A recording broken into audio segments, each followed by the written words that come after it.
avec ce qui se passe avec l'économie, avec les incertitudes, la possibilité qu'il y ait un regain au niveau du coronavirus et tout, ben il y a des fortes chances que l'or progresse encore.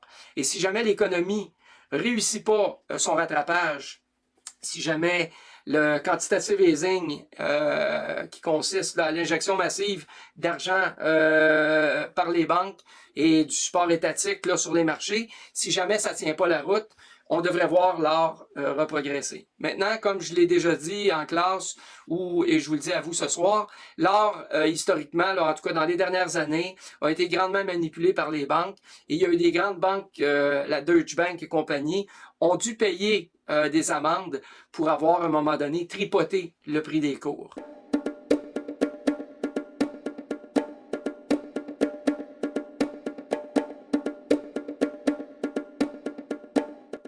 Salut tout le monde, bonsoir, Bruno, Orbital Trading. On va regarder avec vous un petit peu le graphique de l'or aujourd'hui. On a fait dans les dernières semaines quelques apartés concernant le Bitcoin. On a eu raison. Le Bitcoin actuellement, globalement, est haussier. Évidemment, il peut y avoir des corrections. Vous savez qu'il y a le phénomène du halving actuellement.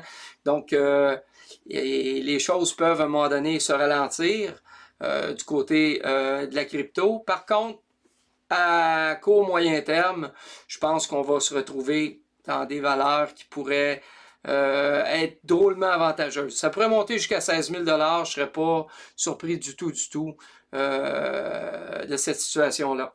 On va s'en aller sur notre graphique concernant l'or. On a un graphique ici en daily. Vous voyez que dans les derniers jours, on est venu à plusieurs reprises là, travailler dans une zone qui est une zone qui représente là, un ISI. Ça fait très longtemps que notre marché ne s'est pas retrouvé à 1729 $. Là. On a réussi dans les derniers jours à atteindre un niveau de 17,46.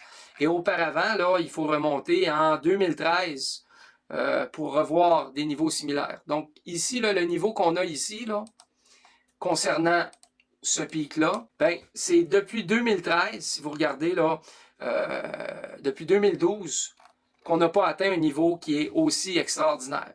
Donc dans les derniers jours, on est venu tester ce niveau-là. Et là, actuellement, on voit que il y a au niveau de nos lowest lows, il semble y avoir une pression à la hausse au niveau de nos lowest lows. Puis au niveau de nos niveaux haussiers, il semble y avoir eu là, dans les derniers jours une espèce de top de résistance qui a été atteint. Et on voit que ça nous donne une espèce de triangulation. OK? Une espèce de figure chartiste. On n'est pas sûr à 100% de cette figure-là. Par contre, on comprend bien là, qu'on est dans des valeurs très élevées. Ça fait très longtemps qu'on n'a pas atteint des niveaux similaires. Et avec ce qui se passe avec l'économie, avec les incertitudes, la possibilité qu'il y ait un regain au niveau du coronavirus et tout, ben il y a des fortes chances que l'or progresse encore.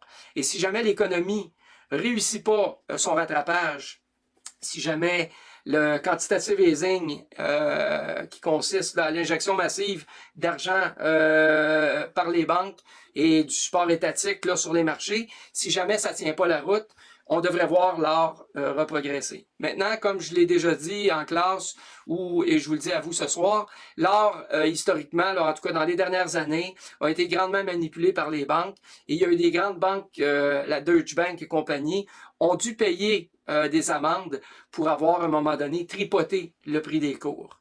Donc, ce qu'on voit en ce moment, c'est un marché qui est très fort, avec des corrections qui sont de moins en moins importantes. On va regarder au niveau de nos volumes, qu'est-ce que ça dit. Donc, ce qu'on voit, c'est qu'on a des volumes assez élevés. On pourrait mettre une moyenne standardisée dans nos volumes pour voir en rapport aux 20 derniers jours, qu'est-ce qui s'est passé, aux 50 derniers jours.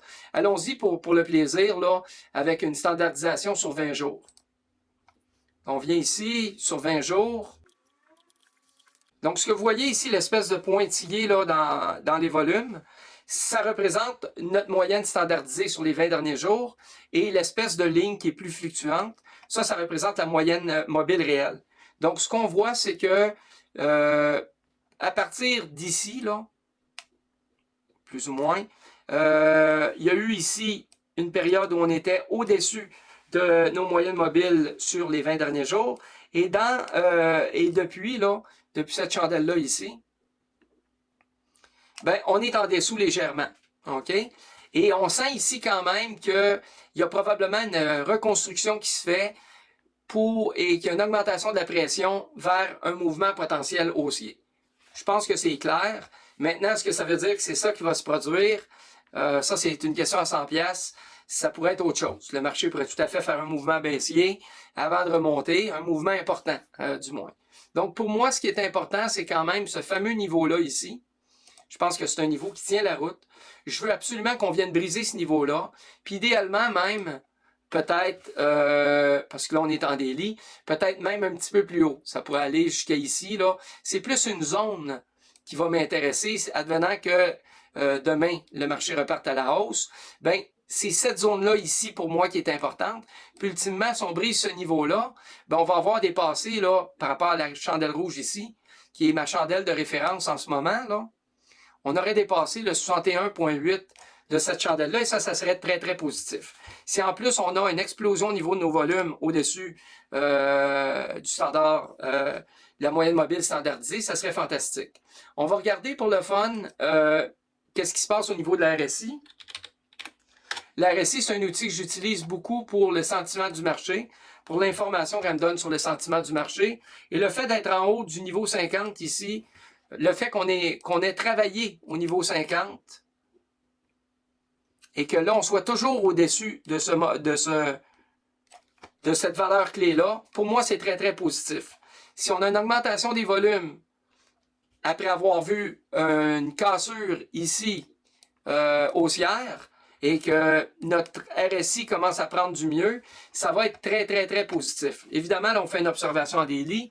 Il faudrait à un moment donné fractaliser, regarder dans des time frames plus petits et essayer de voir si on n'aurait pas des confluences en termes de résultats pour éventuellement peut-être pouvoir se positionner. On pourrait regarder aussi vite fait notre MACD. La MACD actuellement, on est au-dessus de notre histogramme. L'histogramme, c'est la divergence exprimée là, entre les deux moyennes mobiles qu'il y a ici. Donc, on est un petit peu stand-by ici aussi. Là. Les deux moyennes sont plutôt stables. Et il faut voir qu'est-ce qui va se passer sur le graphique avant d'avoir une interprétation plus claire au niveau de la RSI et au niveau de la MACD. Je vais prendre un dernier outil secondaire, la stochastique, pour voir si j'ai pas des réponses peut-être plus nerveuses concernant l'or.